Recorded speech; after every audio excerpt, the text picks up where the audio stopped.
se torne perigoso para Satanás. Isso mesmo. É isso que você acabou de ouvir. Se torne perigoso para Satanás. Como eu faço isso? Acredito que todos aqueles que têm a consciência de que o diabo é Belial, é o pai da mentira, é a serpente, é o enganador, todas as pessoas que têm a mínima compreensão de que Satanás, ele disturba, ele destrói tudo aquilo que Deus realiza, têm a vontade de eliminar ele da sua vida e salvar a sua vida, a sua família, outras pessoas da influência deste mal. E você, quando começa a fazer isso, nós, quando começamos a realizar as nossas ações com este propósito, nós nos tornamos perigosíssimos para ele. Então eu gostaria de deixar aqui, compartilhar aqui algumas ideias sobre como a gente alcança essa façanha, esse privilégio de se tornar o destruidor do destruidor.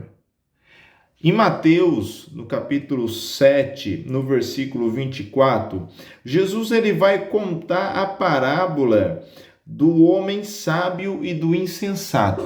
Lá no capítulo 7 de Mateus, Jesus está finalizando aquilo que nós chamamos de Sermão do Monte, um dos cerne do cristianismo, a coluna central do cristianismo, o ensinamento central de Jesus para os seus discípulos e para a igreja. Jesus aqui nesse capítulo ele já tinha reunido alguns discípulos, ele estava no monte ensinando, esclarecendo a sua missão, a sua doutrina, a sua filosofia de vida, os seus princípios. E é nesse capítulo, do capítulo 5 ao capítulo 7, chamado Sermão do Monte, que nós vamos aprender que bem-aventurado, felizes são os infelizes. Nós vamos aprender que nós devemos ser o sal da terra e a luz do mundo. Nós iremos aprender que a lei, toda a lei do Antigo Testamento, ela se revela, ela se cumpre em Jesus.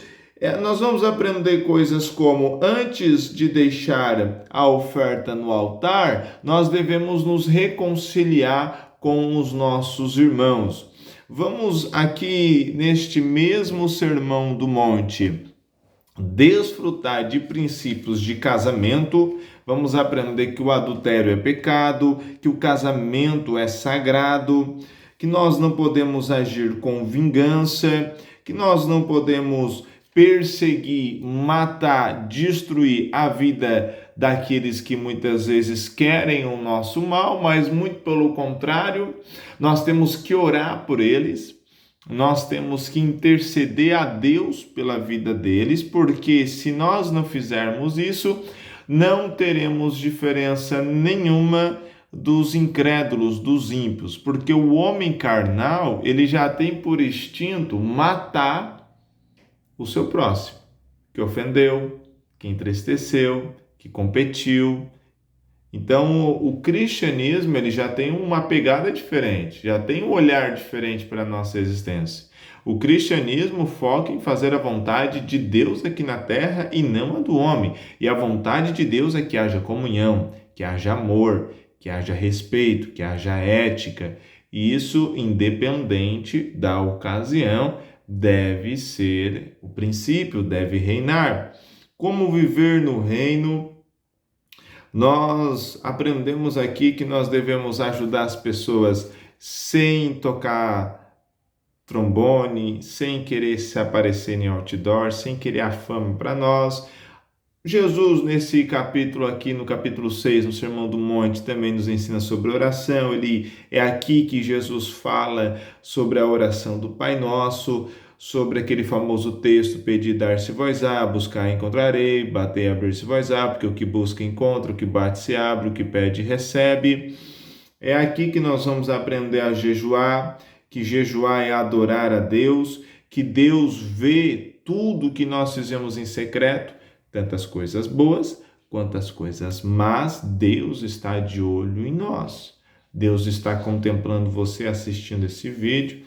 É aqui também que nós vamos aprender que nós devemos investir nas coisas celestiais, onde a traça não corrói, onde o ladrão não rouba, não mina, que nós devemos servir somente a Deus, não servir a dois senhores, que os nossos corpos, a nossa vida, a nossa conduta, ela deve ser diferente da do mundo. Nós temos que ter amor no falar, amor no agir, nós temos que resplandecer no meio das trevas, temos que ter tranquilidade. É aqui no capítulo 6 que Jesus ele faz aquela famosa pergunta: por que vocês estão preocupados com o dia de amanhã, com o que vão se vestir, com o que vão comer? Por que vocês deixam a ansiedade tomar conta do coração?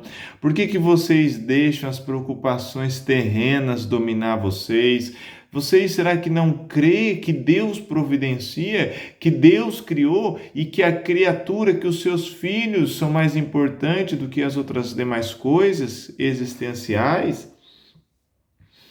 Que nós, seres humanos, somos mais importantes do que qualquer outra criatura na face dessa terra? É aqui que Jesus também vai tratar sobre o amor ao próximo, para não julgar, que a mesma medida que nós julgar os outros, nós seremos julgados. Esse cuidado em julgar as pessoas, em orientar as pessoas. É aqui que Jesus vai tratar sobre a perseverança da oração, sobre os dois únicos caminhos, que nós temos só dois caminhos, não há um terceiro, é céu ou inferno, é Jesus ou é o diabo, é Jesus, é o céu ou a condenação. Então não tem uma terceira opção, uma terceira alternativa. É isso e pronto. Nós temos que ser pessoas decididas. E é aqui também que ele vai tratar sobre o fruto e a árvore, que é pelo fruto que se conhece a árvore, que a árvore boa não produz frutos ruins, e nem a árvore ruim produz frutos bons. E para finalizar esse sermão, ele vai tratar sobre o homem sábio e o homem insensato. Que o homem sábio edificou a sua casa sobre a rocha, e o homem insensato edificou a casa sobre a areia. A princípio, as duas casas eram iguais. Casa sobre a rocha, casa sobre a areia, aparentemente era igual, não tinha diferença nenhuma. Mas a diferença veio a se revelar no momento do vento, no momento da tempestade. Quando soprou o vento, quando bateram as águas, quando veio a tribulação, quando a água bateu, a casa que estava sobre a areia, ela caiu, e a casa que estava sobre a rocha, ela permaneceu. E quem é essa rocha? É Jesus. Então, para o diabo ter medo de nós temos que praticar esse sermão do monte, temos que estar com a nossa casa sobre a rocha, que é Jesus Cristo. Jesus Cristo é a rocha. Nós somos uma extensão da sua graça. Nós somos a igreja, nós somos parte do seu corpo, mas ele é a cabeça, ele é a pedra angular, ele é a raiz de Jessé, ele é a videira verdadeira e nós somos os seus ramos. Então nós temos que estar firmado nele. Aí o diabo vai ter medo de você. Quando o diabo olhar para você e ver você praticando todo esse sermão do monte aqui, ele vai bater em retirada, ele vai dizer: não, contra esta família eu não posso.